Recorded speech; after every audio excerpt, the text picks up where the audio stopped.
Our first speaker is Ms. Nur Hazwani Hambali, who is currently working as a curator at the Royal Gallery Tuanku Jaafar. Her scope of work includes management and interior works that ensure there is harmony and tranquility in this place we live. It gives me great pleasure to invite Ms. Nur Hazwani Hambali to deliver her presentation entitled Scenes of Harmony and Tranquility in Seri Menanti Negeri Sembilan. Please welcome Ms. Nur Hazwani Hambali.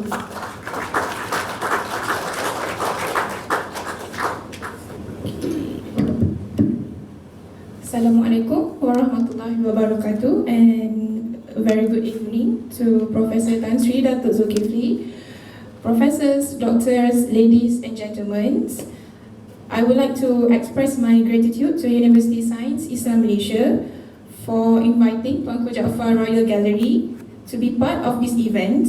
In addition, I would like to also convey my appreciation to Datuk Tuan Ibrahim, the advisor for Tuanku Jaafar Royal Gallery, for his tremendous support and contribution and confidence in me to deliver this presentation. My name is Hazwani and I'm the curator for Tuanku Jaafar Royal Gallery. This gallery is actually located in the town of Seremban, Negeri Sembilan.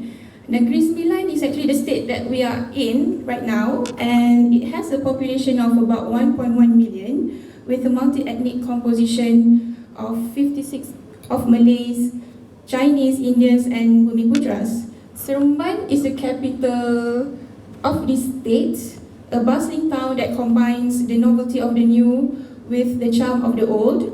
Yet the real gem of Negeri Sembilan is actually Seri Menanti, a quaint and peaceful location amongst more than 20 villages, 20 kampungs. Today I will talk about the unique and distinctive features of Seri Menanti and my recommendations to preserve these aspects that make Seri Menanti special. From this conference venue, you only need 2 hours, about 2 hours to reach Seri Menanti, and along the way you will see the scenery slowly change from busy city landscape to green hills and unique traditional houses. Typically, royal palaces are isolated from the people, but the opposite can be seen here. The kampung houses and the palace complement one another, making the residential layout unique and heartwarming. In fact, Seri Menanti is officially known as the royal town of Negeri Sembilan. Negeri Sembilan is an agricultural state and is popular for its paddy field, and on a regular day, the kampung people can be seen living their daily lives, tending to their farming plots, attending community activities at the mosque, playing on the field, gardening in their own backyard and many other activities. During the festive season, the influx of cars to the kampung can be up to 4 times more than usual, as the younger generations who work in the city take the holiday opportunities to go back to their kampungs to be with their relatives and celebrate festive seasons together. However, the kampung community and lifestyle in Seri Menanti has been impressively well preserved so far, although the migration of these younger generations that caused the kampung life in general to decline in the first place. The spirit of togetherness amongst the kampung people is to be commended for sustaining the kampung way of life here. It is vital for our society to realize this need for the revival of the kampung life. Yeah, you can see the kampung spirit togetherness. This is actually taken at the recent Hari Raya Korban in Malaysia. So this is how the kampung people do activities. We actually do things together to help each other. And this is also the family members helping each other out. This is their daily life at their farming plots, religious programs at the mosque, and as I said, gardening at their own backyard. Right, Seri Menanti is signature for its architecture, culture and lifestyle. And tourism activities have brought many foreign and local tourists to these spots because of these special features. This is the old palace of Sri Menanti, which was built in 1908 and now has been converted into a museum. Tourists usually admire the unique curved roof, which is very similar to the old Pagaruyung Palace in West Sumatra. The birthplace is actually the birthplace of Negeri Sembilan royalties. Furthermore, the Negeri Sembilan people practice traditions similar to Pagaruyung culture. These customs are known as Adat Pepatih, which is the practice of democracy in electing chiefs and a king. Adat Pepatih culture is matrilineal, with property and land passing down from mother to daughter, while religious and political affairs are the responsibility of men. The royal family in both Kingdom of Pagaruyung and Negeri Sembilan adopt the Adat Temunggung system, a different one, which is patrilineal in nature.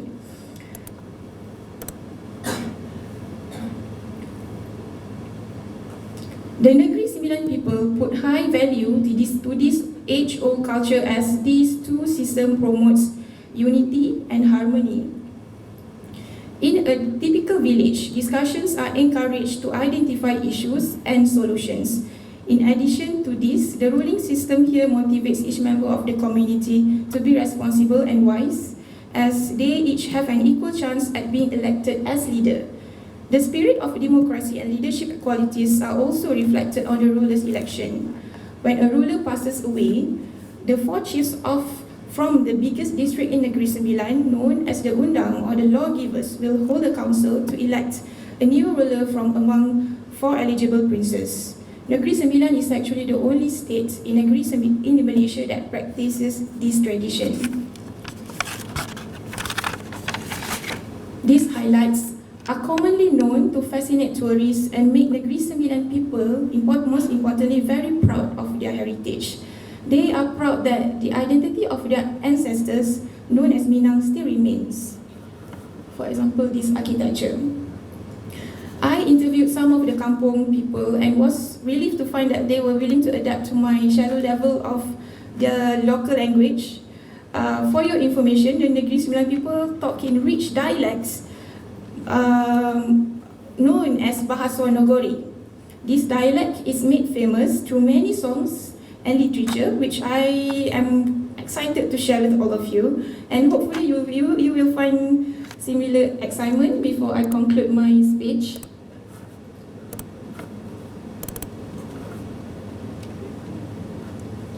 I hope the sound is good.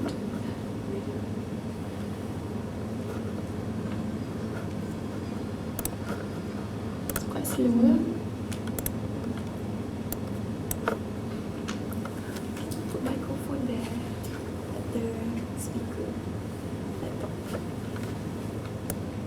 So these pictures accompanying the songs are actually pictures at Sri Menanti and Negeri Sembilan. So these are the pictures of people, culture, tradition and heritage.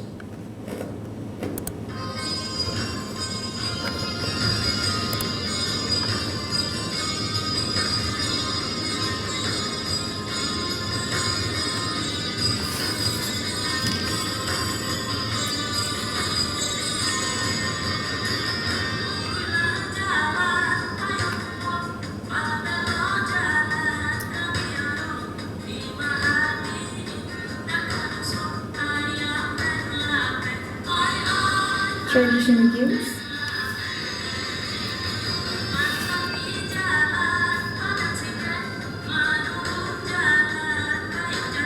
Mosque in Sri Menanti.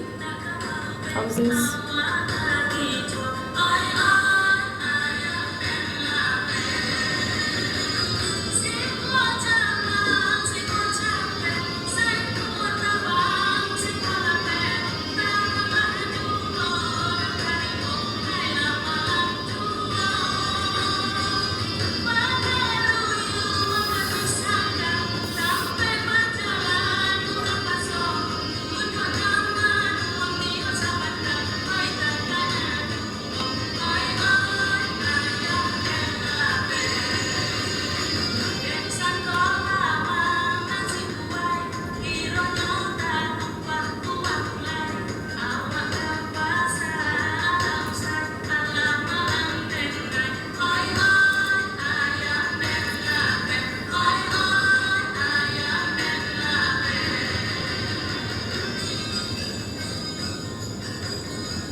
And this next song is about conversation between a mother and a son. The son wants to get married, but apparently his mother wants him to work diligently at the paddy field. So this is about culture in the song.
Okay, I shall continue my presentation.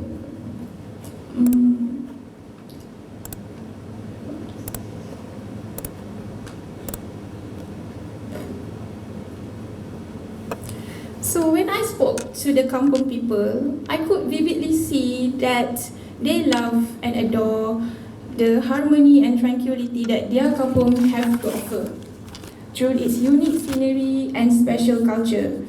There are so many attractive heritage sites in Negeri Sembilan to attract people from local and international. My work as a curator involves leveraging on this rich heritage to design an exhibition that inspire and educate visitors. However, I foresee that inspiring and educating the future generations will be very challenging if the heritage sites are not preserved. This is done through immediately identifying the heritage sites and conducting routine maintenance works to sustain the hundreds of years of history that they safekeep. Because these heritage sites are large in scale and therefore must be accorded to the same level of importance as one would place to develop a city towards modernity. Massive efforts must be made to ensure that the future generations of Negeri Sembilan people share the same level of pride and sentiment as their forefathers. With the current mindset of the general population, physical development is inevitable. So the living costs of the city will be too high that the future generations will demigrate to their home states. Yet the uniqueness and peacefulness of traditional kampung life must not be sacrificed for the sake of development. The future generations must leave behind this mindset and ideology of the city when they return to the kampung. The generic setting of kampung houses against a beautiful backdrop of mountains and nature must be protected. The special culture of the people must live on. These are the features that make Seri Menanti special. This is what it has to offer future generation and tourists, and we should give them the opportunity to study, to appreciate, and to be inspired from these features as much as possible. Thank you. That's all from me.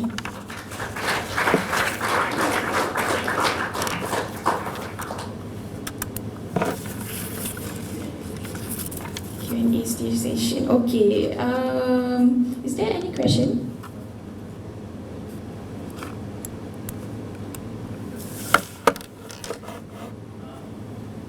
When I used to work in Malaysia and Batu Gigi before I went to New Zealand. When I used to work in Kuala Pilah, in those days before I went to New Zealand, I did go quite often to Sri Menanti. I would like to know whether things have changed a little bit. What I meant is that on the road to the Sri Menanti village, I had to maneuver around cows, water buffaloes, and cow dung. And on one occasion, I had a confrontation with a water buffalo, and I lost. Oh goodness. So could you tell me whether the conditions on the road have improved? Improve in what sense? Because I think that the scenery which you have experienced before was really different, was really special, because you can see the faunas there, yeah, the animals there. You can see the harmony, the harmony setting of Sri Menanti, right? But what I'm referring to, are they still sleeping on the road? no, they are not, because unfortunately, if you go to Sri Menanti currently, unfortunately there isn't really much more animals there. You need to go to deeper or like more, decent kampungs. Then only you can see all the animals, but not in Sri Menanti, but not near Sri Menanti. The main roads are quite clear. Oh, it has improved. Thank you. Thank you. Maybe I can expand a little bit on that. The water buffaloes and the cows in Sri Menanti are becoming more disciplined now. They don't sleep on the road anymore. And also, we used to call those cow dungs on the road as the Sri Menanti snow. Yeah. We have to actually really maneuver our way through. But fortunately, now we don't have to face that. There's no snow in Sri Menanti anymore. Thank you. Yes. I think this table first. Yeah, I really enjoyed your presentation. Just had a question about Minang. Mina, yeah. Was the place, it was called Minangkabau or Minangkabau, something like that, in Sumatra, right? Yes. West Was that Sumatra. a city or was it a village or a kampung? It is a district in West Sumatra. I believe it's the royal palace, the kingdom of Pagaruyung is there, and also the villages, the people living surrounding, that area. Did everybody move at once, or were just a few people move to Malaysia from there? Because the tradition, the customs of Minang, the men, they actually travel to travel from West Sumatra to other places to actually gain resources. These resources are knowledge, and experience. So I couldn't tell whether there are a lot of them, but these are the traditions, and those men who travel reach Malaysia, and not just in Negeri Sembilan but other states as well. Yeah.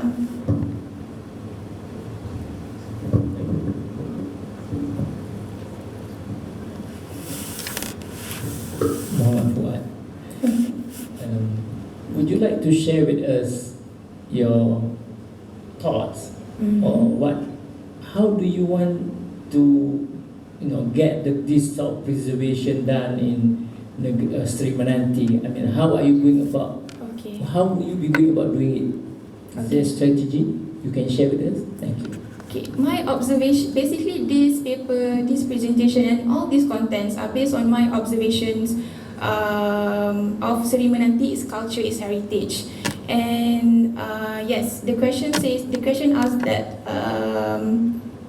how do I, what are my thoughts of conservation, preserving this heritage, all these wonderful things which I have seen, which I have observed and discovered.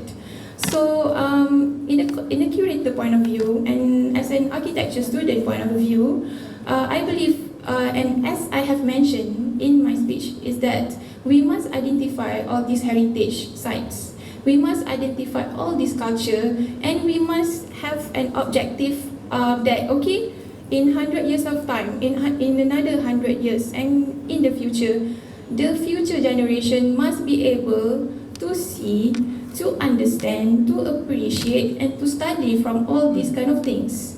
And we must ensure that these heritage are still there. So how do we do this? So I have identified that all these heritage, they are big scale, they have big context. And what's harmony and what's beautiful about Seri Menanti is actually the landscape. And as Prof have mentioned just now, the high rise, there shouldn't be a high rise there, because high rise buildings in Seri Menanti will obviously disrupt the peacefulness and the harmonious kampung culture. So planning is very, very important, and I guess during planning there must not only be the committee, the designer committee. There should also be the people living there, sharing what are important to them, what do they want. So those concerns must be considered. Yes. Can I follow through with that question? I mean, you as a future generation, forget yourself as a curator, Okay. as a person. How do you deal with competing interests of iPad, Pokemon Go, all the things that are now being absorbed by the younger generation, relative to the buffaloes and the cow dungs and the hills, and how do you manage this competing interests? Interests? You mean the young people interests? How do I compete with current trend in technology? Yes, basically I feel that we must create an interest first. There is not really, because of gadget, it's fast moving. It creates new things that it's unbelievable things. I think there should be, how we create interest. We must introduce tradition, heritage in ways that fascinate them, that interest them. Because what happened in actually the Royal Gallery itself, we actually identify all the history, all the heritage, all the boring stuffs, and we actually design all this boring stuff into methods or into platforms that interest people. Because I think the young generations actually, they want to participate. They want something that they can control. They don't want to just sit and listen. That is boring. Yeah, so engage them into something more interactive. I think, yes, that is. This would be the last question. I cannot already. It should be because they heated me up. Both sides have been asking questions. Okay. Put this microphone right in front of me. Okay. I'm sorry that I've been challenged. Okay, my point is that noted that you are doing something for the younger generation to have interest in order for them to preserve what you have cherished. Yes. But the question is that I know the people like to maintain it. I know the royalty is supportive of it. Do you think it can work with a political will? I think this is what Kampung Mizan is all about. We want a collective study, we want a collective voice to say that these are all important to us. These are basically people thoughts of around the world. having one voice about kampung, about culture, about tradition, about heritage. So yes, my answer is yes, definitely we can do it through Kampung Mizan. Okay, that's it. Thank you so much. Sorry, Hani, Yes. being a co-writer of what has been, my name is Tuan Ibrahim. I'm also from Gallery Di Raja Tuanku Jaffa. I think what is really important is that we have to entice the younger generation to love the kampung. Once they lost this love for the kampung, and it will be destroyed. Of course, we need political wills. We need Datuk Sri Muhammad Hassan to actually be involved in this preservation of nature, preservation of the institution of kampung in our context. Because without the kampung, we are nowhere. For example, just in my taman, in Tamanta, we know our neighbors just next door, but we do not know anymore just 2 houses away. And I think it is typical with every taman. You know? And even with the neighbors next door, you don't even see them daily. You see them maybe, even not during weekends. No? Because everybody has got their own things to do. So the moment we allow this thing to creep into the kampung setting, then it's all gone. So we need to have a concerted effort, not only among the academicians, but also with the people at large, and particularly with the kampung folks and the younger generation. Otherwise, it will be gone. It will be like Kampung Kerinci. It will be like Kampung Abdullah Hukum. It will be like Kampung Baru. So, only the name remains kampung, but the place is not a kampung anymore. Thank you.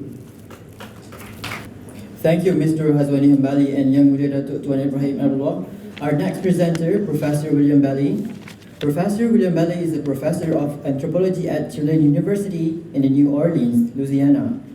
Currently, he is comparing issues of historical ecology between Amazonia and insular Southeast Asia. I am honored to invite Professor William Bailey to present his speech entitled A Brief Comparison of Invisibility of Village Life in Peninsular Malaysia and Eastern Amazonian Brazil. Please put your hands together for Professor Dr. William Bailey.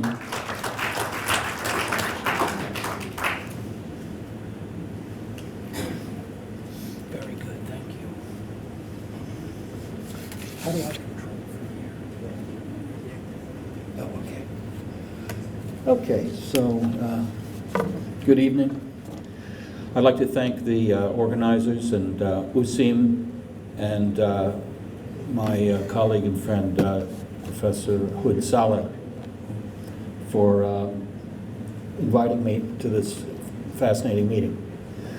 So I'm going to talk tonight about whether this concept of kampung, if we're talking about the same thing internationally, you know, across different cultures and the other side of the planet, really, from Malaysia, which is the Amazon of Brazil, because if it is the same thing, then there's something very basic about it, because it wouldn't be because one place borrowed it from the other, but they came up with it independently.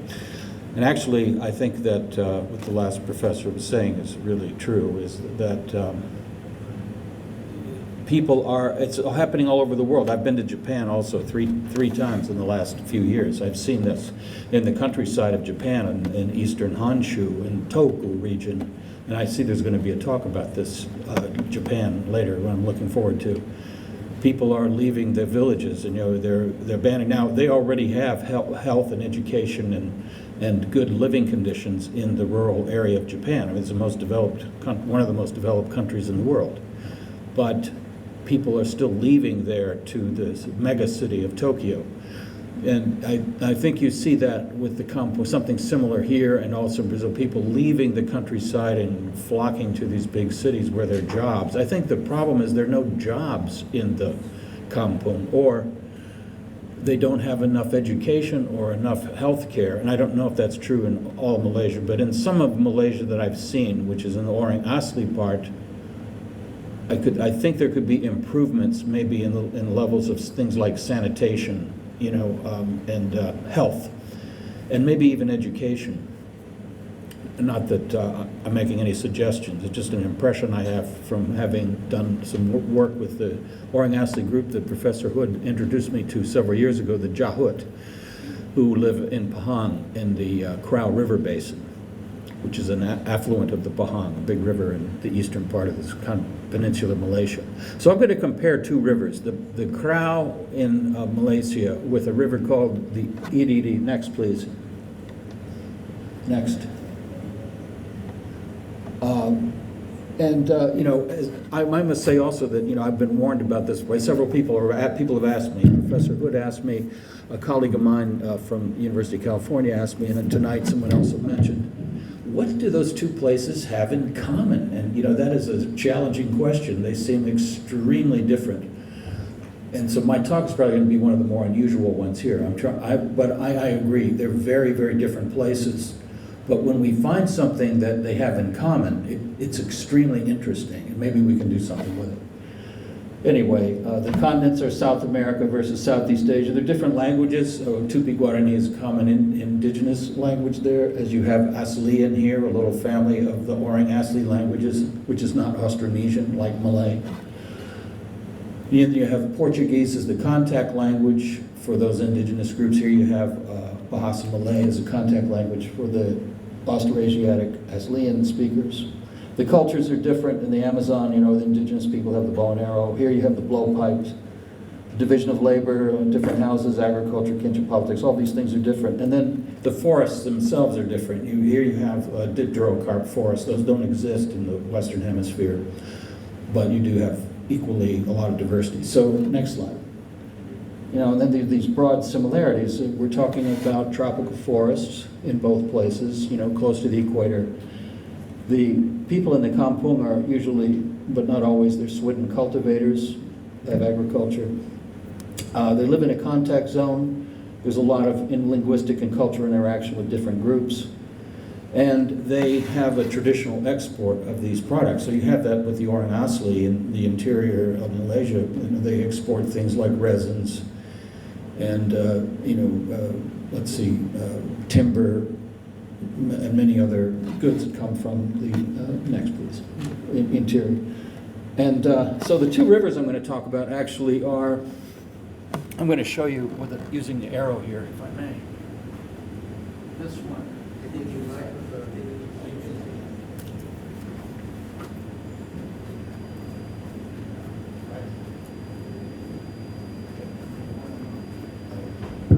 So this is the river in the Amazon region that I wanted to talk about. Let me go back. Yeah, that one. Right here is the EDD, it's called. This is the remotest part of the Amazon I've ever been to, or many others have not been to. This part right here, it's an affluent of this river called the Xingu. And then I'm comparing them with the Orang Asli who live in this region near Girantut in the Krau River Basin.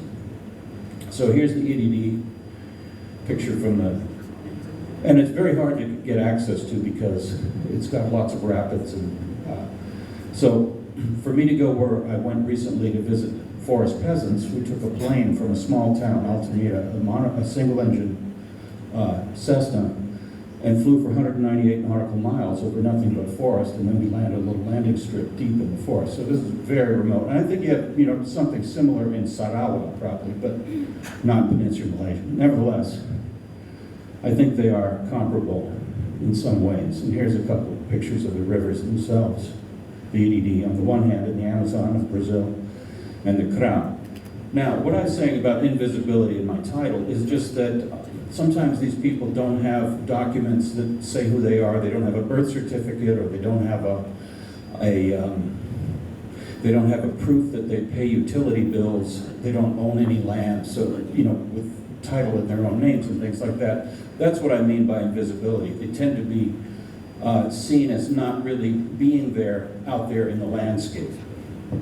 And that's true of these forest peasants who've been there for about 150 years, since the time of the first rubber boom in Brazil.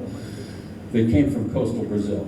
Now what's happened in the Iriri River Basin is the government put in a conservation unit and said people cannot live there because they're incompatible with biological diversity. People tend to reduce it, they said.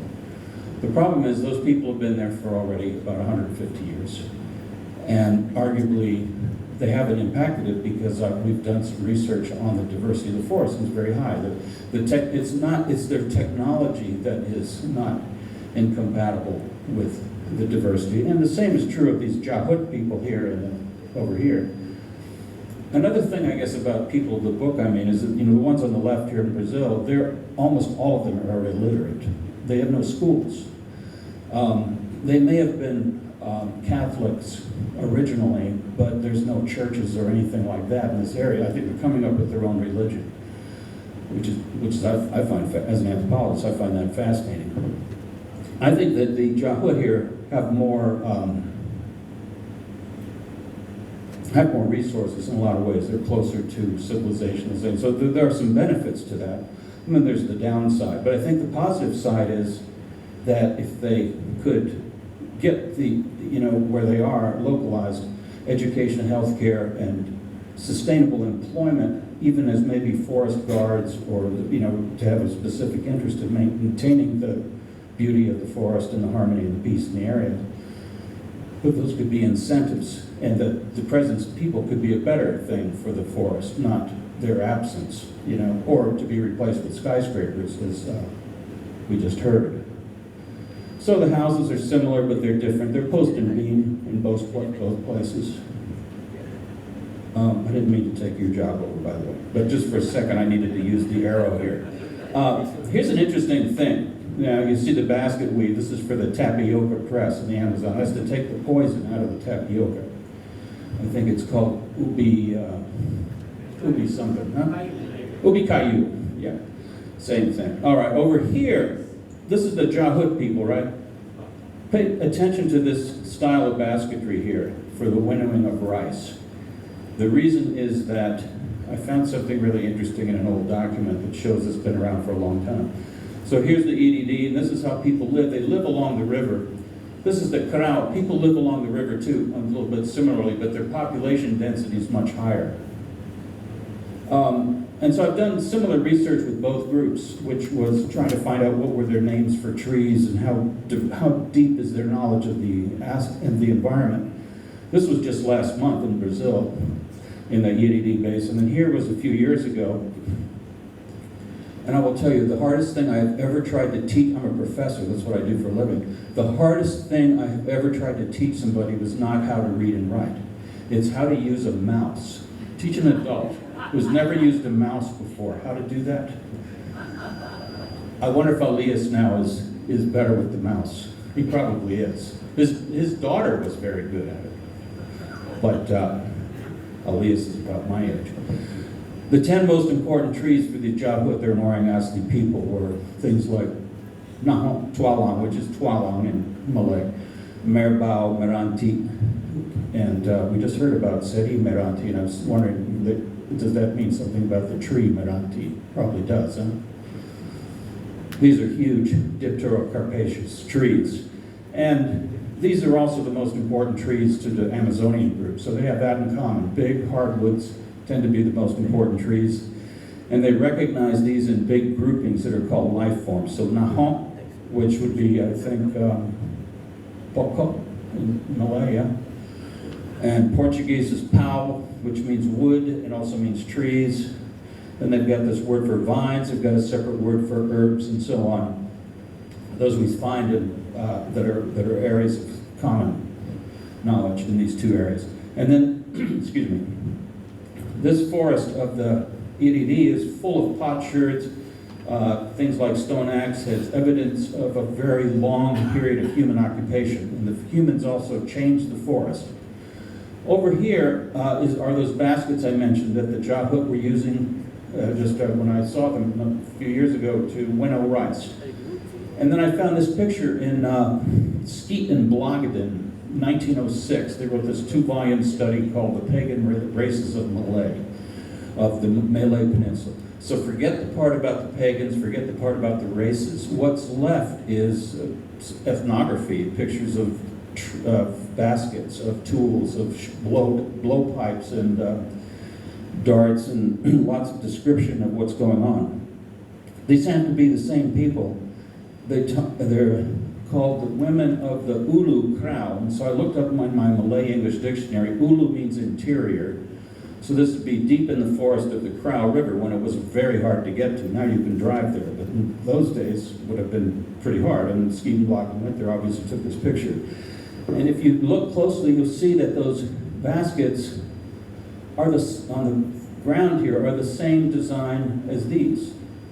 So my point is, 110 years ago, this is continuity of that same culture in that place. It's an evidence of things that do stay the same in the Kampung, traditional knowledge in this case. And we can prove that. So the forests are different, as I said, over here on the left. I was just there last month. There's huge trees, Lusitadesi, which you don't have very much of here at all. Then on the right is from the Krau. I think that was a Tualan, but I'm not sure. Anyway, it's a dipterocarp, I'm pretty sure. The forests along the rivers are different. There's more bamboo in these forests here on the riverbanks, as you see on the right, the Sungai Krau. And then on the Iridi, there's things like Brazil nut trees. They do have this in common. The rubber tree, that came from the Amazon, came here about 120 years ago from the English, from Kew Gardens. And it was planted and then became, plantation agriculture, as you see here on the right. That's from the Crown. They still collect rubber there. And this tree on the left is a huge old rubber tree that they're not getting the sap from anymore in Brazil. They're not using the rubber trees there the way they were, only until recently. It's sort of, fallen into disuse. Both places have squidden cultivators. In some cases, we have the same species, but different uses. So this is Ubi Kayu.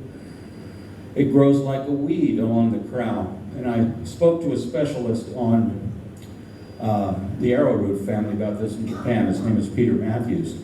He said he thinks that the tapioca is naturalized here in Malaysia, but it's originally from the Amazon of Brazil. So I've never seen it grow in the Amazon the way it grows here, which is like a weed along the road almost, and people still eat it, but there it grows in plantations only.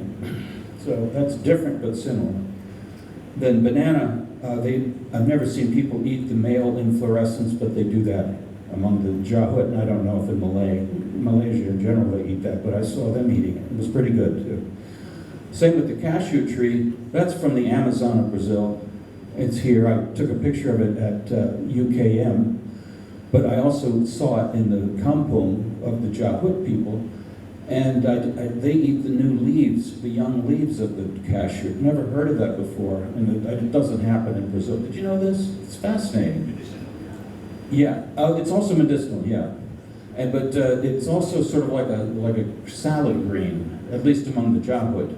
They eat some other leaves of trees I never knew you could eat, and they're quite good. Of course, they also eat the nut and the fruit. But to get this kind of information, we need to talk to knowledgeable people. So in both places, I did find such folks. And I think it's with interacting with them that we can start to talk about an applied historical ecology, and that's where we try to help them maintain the traditional knowledge, but also maintain themselves in situ, not be taken away from the landscape because they are thought not to belong, when in fact, they may very well be the people who are responsible for some of that diversity in the first place, because they had an impact on the forest.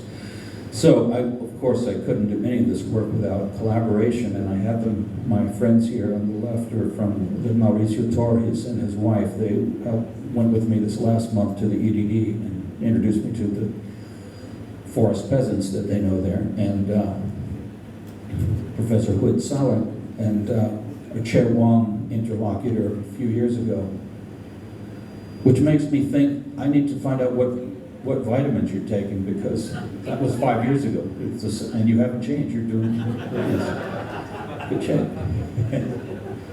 So, terima kasih.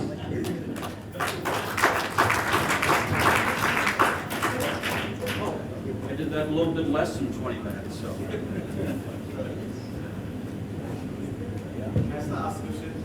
So I'm happy to take questions if you have any. Yes.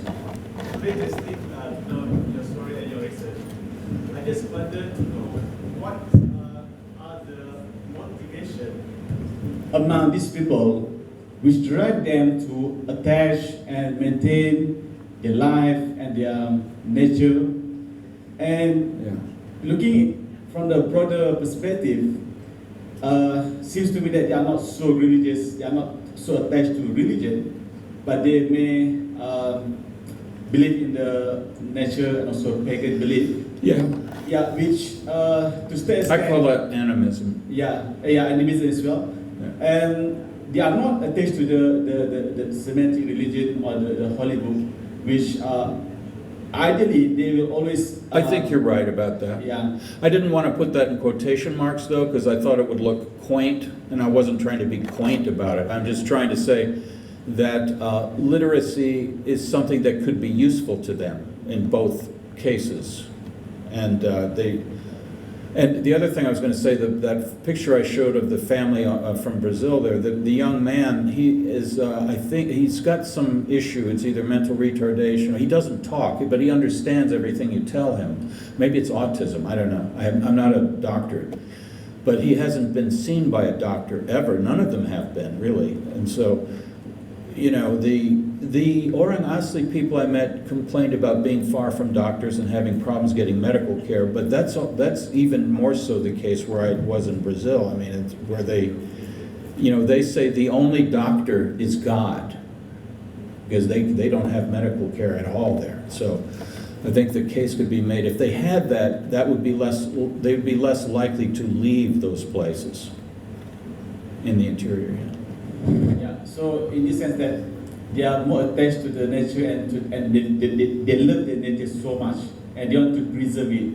So this is something that we in the other part of the world should also take this spirit and this motivation to preserve the nature. Yeah, I think that is what they know how to do. They know how to live in an environment like that. And they don't know how to live in let's say in a city and be a worker for, a company or, a manual laborer just doing one thing all day long. But I think there are other things that connect them to those places, like kinship ties and the economy of the system. And there is a satisfaction in that lifestyle that is related to the environment. But there are problems too when people come and say want to take away all the fish out of the river to sell to to companies that are selling fish in the cities. This is happening there, and the illegal fishermen come in and they threaten the local people if they are going to, call the forest rangers on them and that sort of thing. And there's no protection for them at the current time for that, against that kind of thing. So there are, those kinds of problems that have to be solved. And I don't think you have the same kind of problem here in Malaysia as there in the Amazon or Brazil. But, here I'm talking about police protection or some kind of protection from, illegal activities in the interior of the country. Yes. I would just like to consult you on a similar experience I have. I'm lucky to be in the Amazon Iquitos in Peru. One incident that I still do not know how to handle this. At Iquitos? Yes. No. When we were in the Amazon and it was quite warm, and I make a remark, and I say, it's quite warm today. And the Amazonian response to me was, let me call the wind. The call what? Let me call the wind. Oh, I'd never heard that, no. And I would say maybe wait till the evening. It'll cool off. And whether it is psychological, Stay still until the evening. and whether it's psychological or otherwise, you suddenly feel the draft coming in. I don't know, that's nice. I wish I'm going to try that next time. I've seen people call the wind to get a fire to go for the swidden burn. That's very important, that they get an even burn. But it was something that was borrowed from another culture because they used the horn of a cow to call the wind with. Here I asked him why. He said, a knowledge he said from their forefathers. I told them we can call the wind, but switching on something and suddenly we've got something rotating and the wind is there. That's right. But their concept of calling the wind is something that triggers on me whether is this a kind of an indigenous knowledge that we have once had, but now has forgotten about it. And I relate it very quickly to tsunami. There's a safari in Sri Lanka when the tsunami Aceh hit. There was not a single animal died, but there's 120 human visitors found dead. Yeah. The animal has moved out. Yes, and there was a group of Andamanese islanders who did that too. Yeah. I heard a paper on this a few years ago. They're hunter-gatherers, and they live in the Andaman Islands. When that tsunami, they were living, they're like the Batek of Taman Negara, in fact. They're hunter-gatherers, very similar. But they were living in government housing near the beach in the Andaman Islands when the tsunami occurred. And usually they're up in the forest. And when the elders saw that water go so far out, they said, we must leave. And they were able to get everybody, there were about 100 of them, and go high up.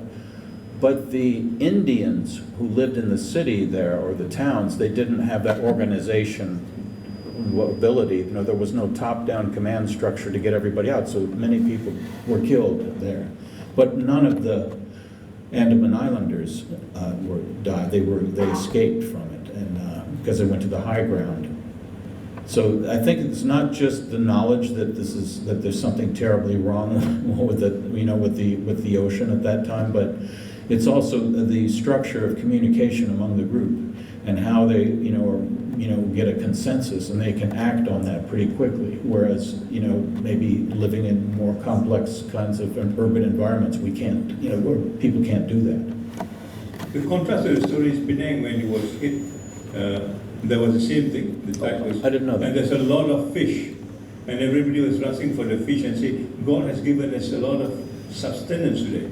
So everybody is running, except for one Japanese who said, look, this may be a tsunami coming. Then everybody runs back. Yeah. So I think this kind of missing link, as it was, the indigenous knowledge and modern knowledge, is something that you want to comment on?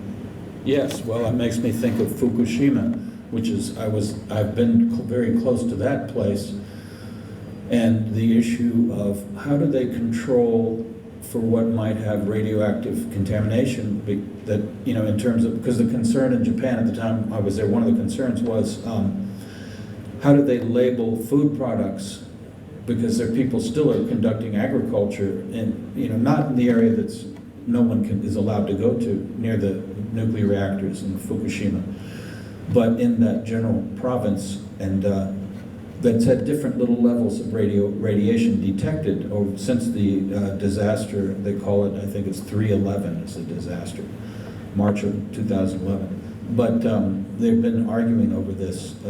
Should the thing be labeled as coming from, the province there, or the, Toku, or the, Iwate or Fukushima, when they go and they sell these things, say in Tokyo or in Kansai and other regions of Japan. So certainly these kinds of things are issues, and I don't really have a solution. I just thought I would toss out some ideas. And one thing I did want to say is I think that the Kampung sustainability issue is very important, and people have to be able to have some kind of jobs, because they do need things from the outside world to make their lifestyle worthwhile. Like, I think they do need modern medicine. Why not? And also health, not just healthcare, but also education, at least up to a level where they're able to use that and be reasonable members of the citizenry of the country that they happen to be in. I think being illiterate is really not a very good way to. I mean, I don't necessarily think that's the best way to sustain the Kampung, if you know what I mean. You have to make it attractive, I think. Yeah.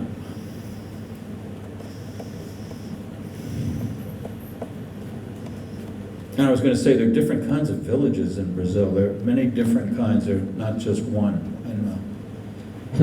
I only have one question. Yes. It appears that the society in the Erie River have the same kind of environment and cuisine with those that we have here in the Malay Peninsula. Yeah. However, in terms of their social hierarchy, how do they compare? What kind of social hierarchy do they have there? They're very different. Yeah. They're very different in the sense that, well, I just compared that because I'm just starting research there, and I just got funded to keep working on this. So I'm calling it applied historical ecology.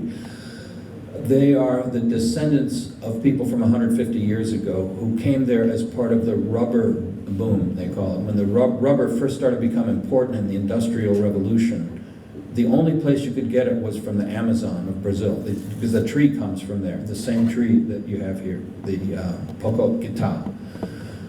Then what with rubber tree? The problem there is that they did not have enough people to work the places where the rubber came from, so they had to bring them from a very poor, they had to bring them from a very, very poor part of the country, which was northeastern Brazil, to work in the Amazon region and collect the rubber from these trees, which are scattered around in the forest. They don't grow in a plantation. If they did, they'd get a fungus and they'd all die. But here in Malaysia, they don't have that fungus, so they can grow in plantations. And that started about 50 years later. And that's what basically put the Brazilian rubber industry out of business for a long time, was that the Malaysian rubber brought the price down. This was around the time of World War I. But going back to this, on the rubber tree, I think that it's very important that you know that these people were the first ones who came, and they were working for a very powerful landlord and a plantation owner type person. They had very little power over their own subsistence. But then when the rubber industry collapsed there, they continued living there, and so they became they were still rubber gatherers, but they didn't have a boss anymore. And they lived isolated along riverbanks. So sometimes they're just one family or a nuclear family or a small extended family. They don't get any bigger than that. And along a 320 kilometer long tract of river, there's only about 100 people total. So very, very small kinds of concentrations, much less than the crowd people that are more, much more populated in comparison. But I still think there are things that one can compare between those forest peasants and, other people living in kampungs in the Malaysian context. So I was told that was the last question. Thank you very much.